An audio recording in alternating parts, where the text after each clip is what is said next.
It's been over a month since my last video, and for good reason. If you've seen my recent videos, you'd know that I've been working on my mega base, trying to get it done before 1.20 comes out and Season 1 ends.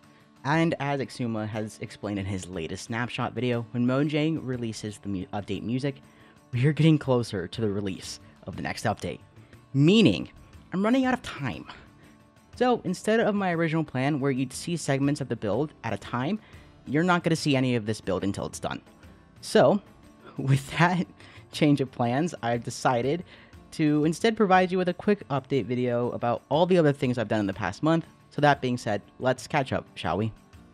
The very first thing we did was take part in the April Fools event on the server. I headed over to the spawn district where we needed to press the button and get a name, and I managed to get my own. Knowing only a few of us took part in this event, I initially decided not to mention getting my own name, but then I had a better idea. With my idea in mind and all the materials, I decided to head over to Trist's base, where I would set up the first prank.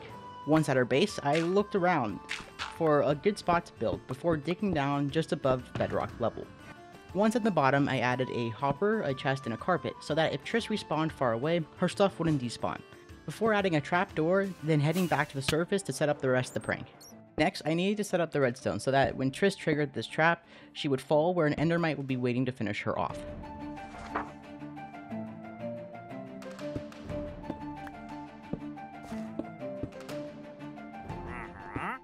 Because technically this wasn't supposed to be a prank, I decided to set up a sign saying that pranks aren't nice, and instead, reading the book would give you gifts. Once the main build was done, I did realize one small problem. I forgot that most people will have feather falling, meaning that this prank wouldn't result in death like I wanted. So I spent a much longer time adding some features.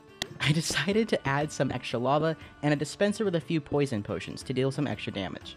With all that done, I decided just to place a small beacon down with some purple glass to draw her attention over this way before heading over to Scuba's base to build the same thing. With both pranks set up, I left them be and waited to find out if something happened. During all this time, I did learn one important thing, that the Wither Skeleton farm wasn't running properly, so I set out to go and fix it.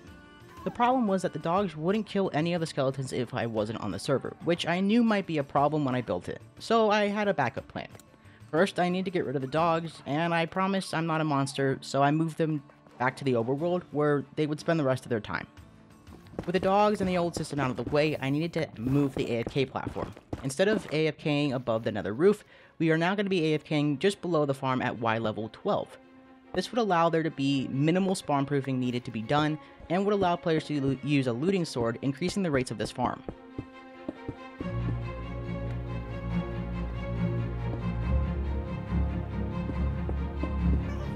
Moving the kill chamber also meant moving the collection system, so once again I started building the simple redstone sorting system. Building a storage system is boring, until my lack of a brain cell resulted in my items swimming in lava. As you can see, some of my stuff survived, but may everything else rest in peace. So of course I needed to go get new gear, which I will skip because no one wants to watch me trade with villagers and kill a bunch of endermen for XP. With all my gear back, I continued working on the killing chamber, before making some last minute adjustments. I decided to widen where the skeletons would fall into the killing chamber, which would lessen the chances of them getting stuck and despawning. During all this, I did get some spawn proofing done, but again, boring, so I'm not going to show you. Anyways, at one point I logged on to see it all done, which I later learned Husk had done out of boredom, so thank you again, Husk. Anyways, I had AFK'd the farm for a bit just to get a good test run in, and ended up with a little over a stack of skulls, so I went to the end, where I killed 21 withers.